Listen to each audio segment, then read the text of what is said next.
Assalamualaikum warahmatullahi wabarakatuh. Tahun 583 Hijriah, pasukan muslimin yang dipimpin oleh Salahuddin Al-Ayyubi bergerak menuju Yerusalem, bertekad merebut dan membebaskan Yerusalem dari tangan pasukan salib. Namun Salahuddin dan pasukannya harus menghadapi pasukan salib di wilayah Hattin. Perang ini dikenal Perang Hattin atau Hittin. Dalam perang ini pasukan muslimin berkekuatan sekitar 30.000 orang berhasil menghancurkan sebagian besar pasukan kesatria salib yang berasal dari Yerusalem, Tripoli, Antioquia, pasukan kapal dagang Italia, serta pasukan bayaran lainnya.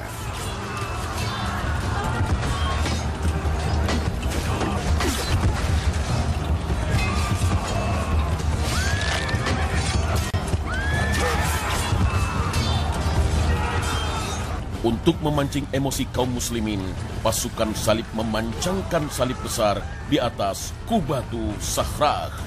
Salahuddin dan beberapa pasukannya segera bergerak cepat ke sisi terdekat dengan Qubatu Sakhrah untuk menghentikan kelancangan pasukan salib. Kaum muslimin pun berhasil menjatuhkan dan membakar salib dan menghancurkan menara-menara dan benteng-benteng Al-Quds. Pasukan salib mulai terpojok. Mereka tercerai-berai, kemudian mengajak berunding untuk menyerah. Pasukan salib akhirnya kota ini kembali ke pangkuan umat Islam setelah selama 88 tahun dikuasai oleh orang-orang Nasrani. Salahuddin Al-Ayyubi pun segera mengeluarkan perintah membuang salib-salib yang terdapat di Masjid Al-Aqsa. Sosok Salahuddin Al-Ayyubi, inilah kisah selengkapnya. Ini adalah tokoh besar dalam Islam yang ternyata masih menyisakan rasa gentar itu di kalangan masyarakat Eropa, karena sebenarnya seorang Salahuddin Al-Ayyubi walau sudah berlalu 9 abad lamanya, tetapi dia masih menyisakan sebuah kenangan yang panjang bagi masyarakat Eropa saat ini. Yaitu ketika ada disebutkan tentang jenderal Prancis namanya Henry Gouraud, itu ketika sampai di makamnya Salahuddin Al-Ayyubi rahimahullah ta'ala, maka dia bahkan sempat disebutkan menendang nisan kuburannya Salahuddin Al-Ayyubi. Kemudian dia berkata bahwa Salahuddin, kami sudah datang kembali. Salahuddin Al-Ayyubi bukan terlahir dari golongan orang Arab, melainkan dari suku Kurdi. Ia lahir pada tahun 532 Hijriah di kota Tikrit, Irak. Saat kelahiran Salahuddin, keluarganya sedang dalam kondisi terusir dari Tikrit. Sebagian orang memandang pesimis atas kelahiran Salahuddin, namun orang lain memberi nasihat bahwa bisa jadi Salahuddin akan menjadi pemimpin yang sangat cemerlang. Dari Tikrit, keluarga Kurdi ini berpindah menuju Mosul. Kemudian mereka berpindah lagi ke Halab atau Aleppo di Suriah. Sang ayah Najmuddin Ayyub dan sang paman Asaduddin Shirkuh membantu Imaduddin Zenki, hingga keduanya menjadi orang penting bagi sang penguasa Suriah ini. Salahuddin pun tumbuh di lingkungan yang penuh keberkahan dan kerabat yang terhormat. Ia belajar menunggang kuda, menggunakan senjata, dan tumbuh dalam lingkungan yang sangat mencintai jihad. Salahuddin kecil mulai mempelajari Al-Quran, menghafal hadis-hadis Nabi SAW, mempelajari bahasa dan sastra Arab, dan ilmu-ilmu lainnya. Ketika Imaduddin Zenki meninggal dunia, kekuasaan bergulir pada anaknya Nuruddin Zenki. Inilah orang besar yang bercita-cita merebut kembali Palestina dari kekuasaan Nasrani.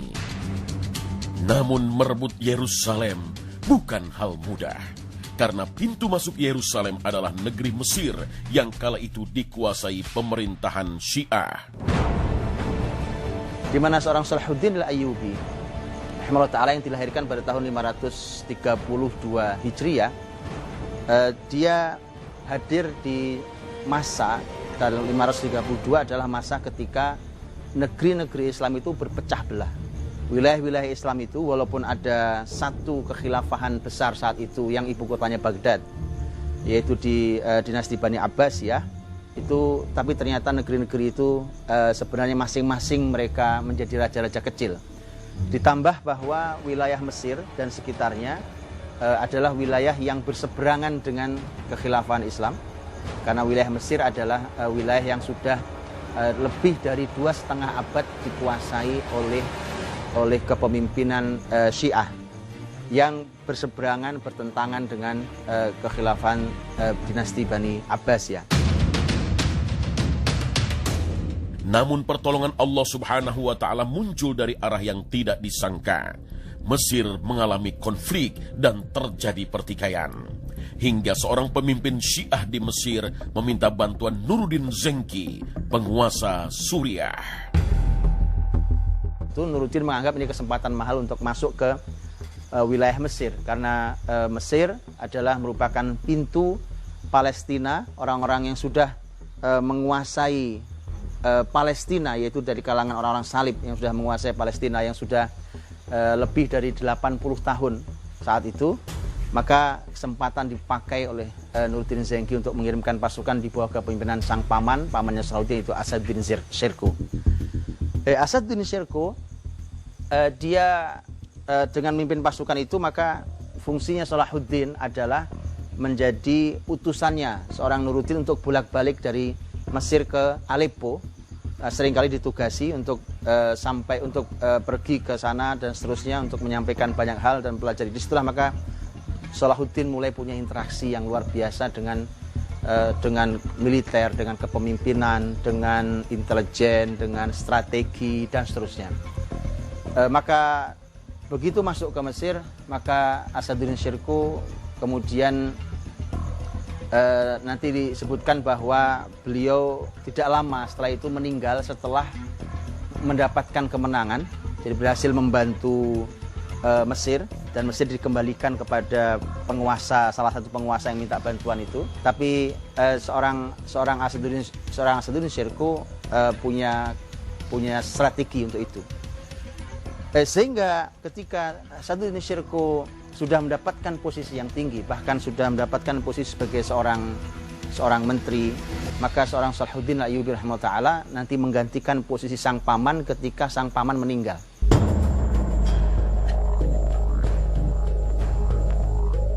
Sebagai pemimpin legiun pasukan asing di Mesir, Salahuddin tak mudah mendapat dukungan, apalagi kaum muslimin Mesir dalam posisi yang serendah-rendahnya. Tugas berat untuk bisa memobilisasi kaum muslimin menghadapi pasukan salib di Yerusalem harus ia siasati secermat mungkin. Salahuddin ketika masuk ke sana menjumpai masalah begitu banyak. Dan sebenarnya disinilah kewajaran bahwa sesungguhnya muslimin tidak kehilangan kebesarannya kecuali karena muslimin sendiri yang memang lemah, muslimin sendiri yang memang tidak layak untuk mendapatkan kebesarannya, bukan karena musuhnya. Karena sebenarnya Mesir adalah wilayah yang lemah sekali, bahkan sampai ada ungkapan saat itu, ini adalah negeri tanpa laki-laki. Itu artinya sebuah ungkapan saja, sebuah ungkapan bahwa sebegitunya lemah Mesir saat itu, dan terjadi pertikaian di antara pemimpinnya. Tapi memang yang menarik adalah kekokohan masyarakat Mesir. Karena masyarakat Mesir itu disebutkan, ada pembahasan di sejarah bahwa apakah masyarakat Mesir terpengaruh oleh ajaran Syiah sampai mendarah daging akidah Syiah di masyarakat Mesir atau tidak, atau dia sebenarnya pemikiran Syiah hanya ada di level para pemimpin mereka. Yang terbukti nanti ternyata Salahuddin dengan sangat mudahnya untuk mengembalikan mereka di dalam kepada akidah yang benar, dan kemudian menjadi pondasi yang kuat untuk memasuki wilayah Palestina. Salahuddin Al-Ayyubi melakukan berbagai gerakan yang visioner untuk memperbaiki Mesir sebagai pintu utama menuju Yerusalem. Sebab jika pintu utama ini tidak diperbaiki, mustahil kemenangan akan diraih. Salahuddin Al-Ayyubi menanamkan dua pondasi dasar yang amat kuat di masyarakat Mesir yang dipimpinnya. Yang pertama adalah membangun iman dan akidah yang benar. Hal ini penting bukan hanya untuk Mesir, tapi juga Syam hingga Irak. Untuk membersihkan akidah kaum muslimin, beliau mendirikan madrasah-madrasah serta menyemarakkan dakwah. Yang kedua adalah mewujudkan persatuan di antara wilayah-wilayah itu. Hal ini adalah pelajaran berharga hingga saat ini, bahwa jika ingin Islam meraih kemenangan, kaum muslimin dimanapun harus bersatu. Allah berfirman, "Dan berpegang teguhlah kamu semuanya pada tali agama Allah seraya dengan berjamaah, dan janganlah kamu bercerai-berai. Dan ingatlah nikmat Allah kepadamu ketika kamu dahulu masa jahiliyah bermusuhan.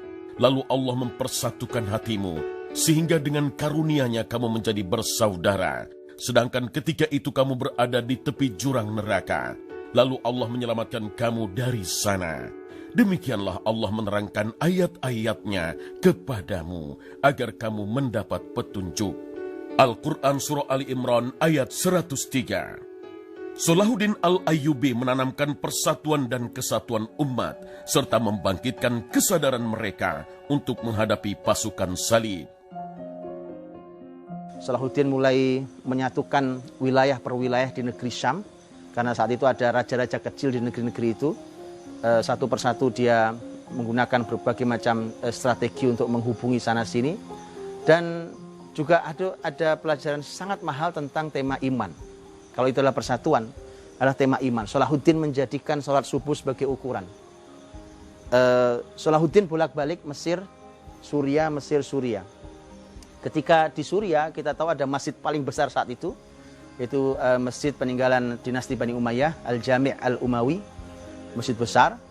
Dan disitulah Salahuddin mengukur tentang sholat subuh masyarakat muslim, apakah sudah seramai mereka melaksanakan sholat Jumat.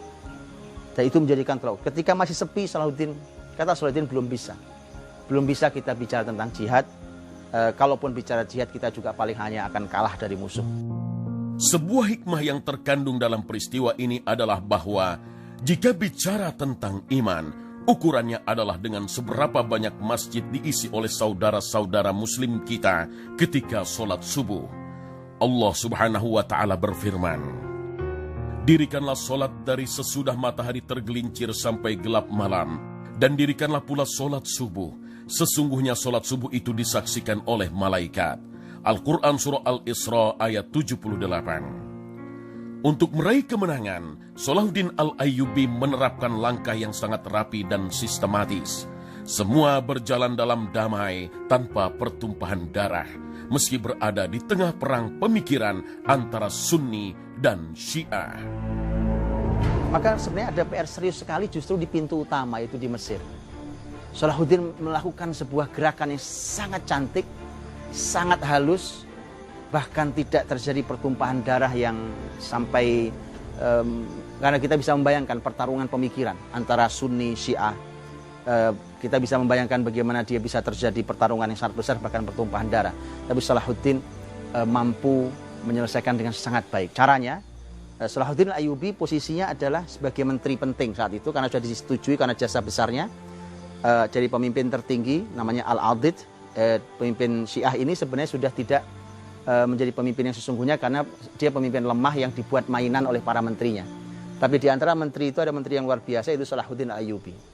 Maka Salahuddin menempel dengan sangat baik pemimpin itu, bahkan dilayani oleh Salahuddin. Jadi luar biasa cara menempelnya.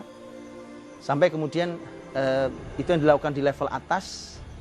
Kemudian Salahuddin mendapatkan perintah dari pemimpin tertingginya, yaitu Nuruddin Zenki di Aleppo, agar segera mengumumkan bahwa Mesir sudah tunduk kembali kepada dinasti Bani Abbasiyah yang ada di Baghdad.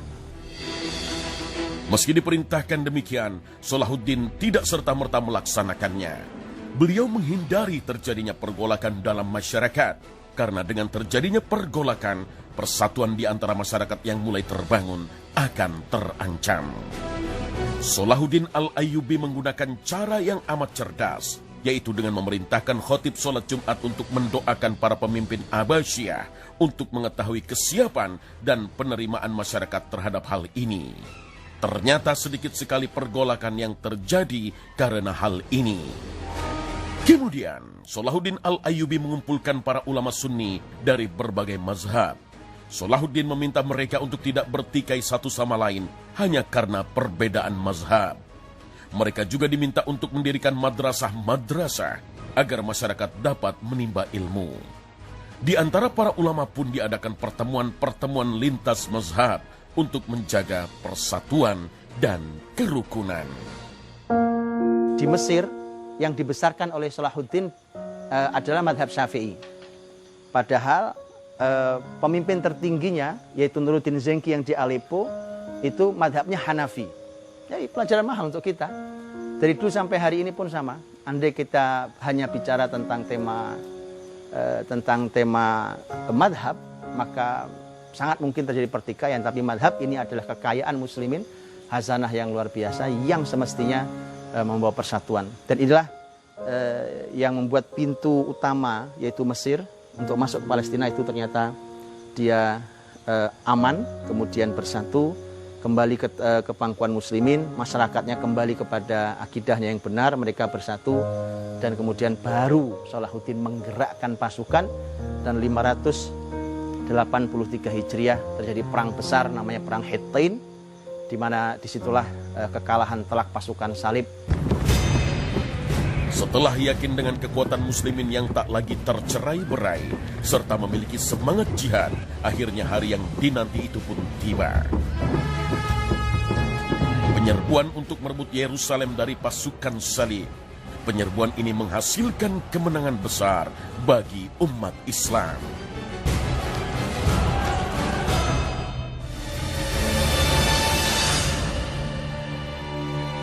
Kemudian Salahuddin berhasil membebaskan Al-Quds sebagai pusatnya dan mengambil alih, kemudian memulangkan orang-orang Eropa ke negeri mereka yang bermasalah dihukum, yang tidak bermasalah dilepaskan, sangat adil. Dan kemudian menarik sekali ketika Allah Subhanahu wa taala ternyata mengambil Salahuddin tahun 589. Bayangkan 583. Tugas utama Salahuddin membebaskan Palestina berhasil dia lakukan tahun 589.